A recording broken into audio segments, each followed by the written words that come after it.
الحمد لله نحمده ونصلي على رسوله الكريم أما بعد فأعوذ بالله من الشيطان الرجيم بسم الله الرحمن الرحيم إن هذا القرآن يهدي للتي هي أقوم وقال النبي صلى الله عليه وسلم خيركم من تعلم القرآن وعلمه او كما قال علیہ الصلاۃ والسلام۔ ہے قول محمد قول خدا فرمان نہ بدلا جائے گا، ہے قول محمد قول خدا فرمان نہ بدلا جائے گا، ارے بدلے کی حکومت لاکھ مگر قرآن نہ بدلا جائے گا۔ معزز رفقائے اعزام اور اس ٹھنڈ کے موسم میں تشریف لانے والے معزز و مکرم مہمانان اعزام اور منبر نور پر جلوہ افروز حکم صاحبان، السلام علیکم ورحمۃ اللہ وبرکاتہ۔ آج کے اس مسابقہ خطابت میں میری تقریر کا موضوع قرآن کریم اور حافظ قرآن کی فضیلت کو بیان کرنا ہے۔ آج یہ جو پروگرام منعقد ہوا ہے ان مبارک طلباء کی وجہ سے ہوا جنہوں نے ایک عظیم الشان نعمت حاصل کی ہے۔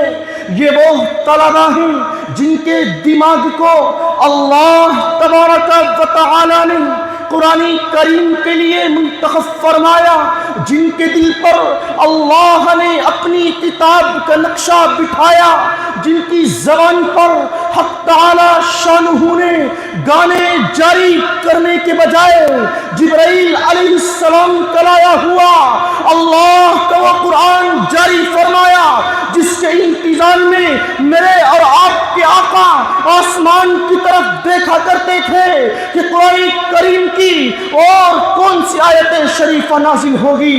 ان بچوں کو دیکھنے کے لیے، ان کی زیارت سے برکت حاصل کرنے کے لیے میں اور آپ یہاں پر جمع ہوئے ہیں۔ ان بچوں کے برسر دنیا میں دستار فضیلت اور آخرت میں جنت کے تاج رکھے جائیں گے، اور ان کے ماں باپ کو جو تاج پہنایا جائے گا اس کا ایک ایک موتی سورج سے بھی زیادہ چمک رہا ہوگا، تو لوگ کہیں گے کاش ہم بھی اپنے بچوں کو اسی طرح پڑھنے کے لیے بھیج دیا کرتے۔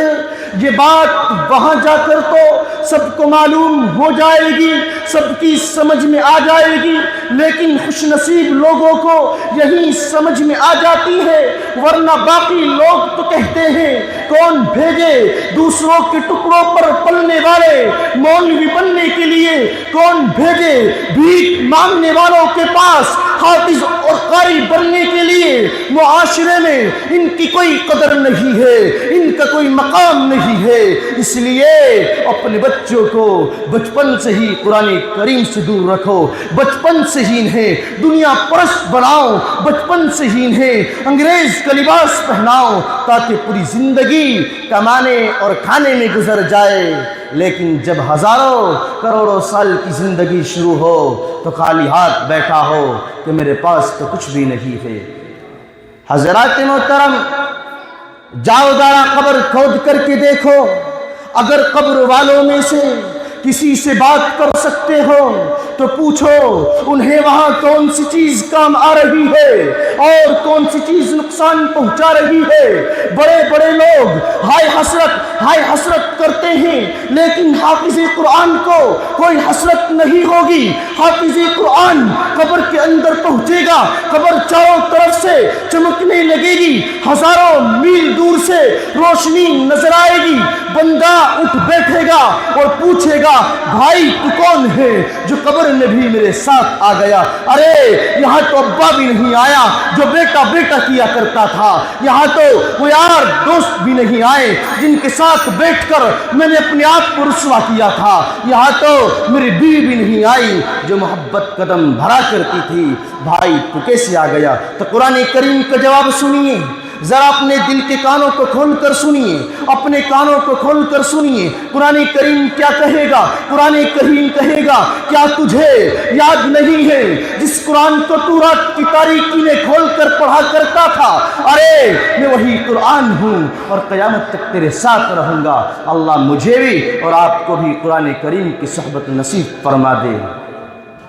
لیکن مسلمانوں، آج ہمارے اوپر جو مصیبتیں آ رہی ہیں یہ سب ہمارے اعمال کی وجہ سے ہے۔ کیوں؟ اس لیے کہ آج ہم نے قرآن کریم کو چھوڑ دیا ہے، اور یہ قرآن کریم کو چھوڑنے کی نحوست ہے جو آج دلوں سے سکون نکل گیا ہے۔ ہر گھر میں جھگڑا، بڑے بڑے معشوق عشق بازی کرنے والے خودکشیاں کر رہے ہیں۔ کیا کسی حافظ قرآن کو بھی دیکھا ہے خودکشی کرتے ہوئے؟ ارے کسی حافظ قرآن نے قرآن کریم پڑھا اور اس پر عمل کیا تو دنیا میں رہتے ہوئے جنت کے مزے کرتا ہے۔ رب نے کہہ دیا ہے عزت ملے گی تو قرآن سے ملے گی، ذلت ملے گی تو قرآن سے ملے گی۔